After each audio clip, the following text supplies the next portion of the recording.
Fix getting Windows ready. Don't turn off your computer occurring again and again. Hey everyone, let's get started. On today's video, we will discuss 2 of the steps to solve this problem.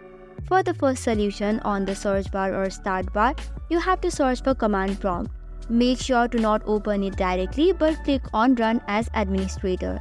After that, you have to get access about the command prompt, and once the command prompt is open, you have to tap this code or command which has been given on the screen. Once done so, hit the enter button. This is the step 1. For the step 2, on the search bar, search for Troubleshoot settings. Once that is done, a new tab will be opened on settings. Tap on other troubleshooters.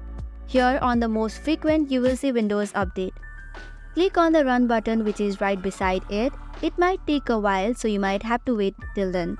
And this will also fix your problem. So that's all for today. For more such contents, don't forget to hit the like and subscribe button.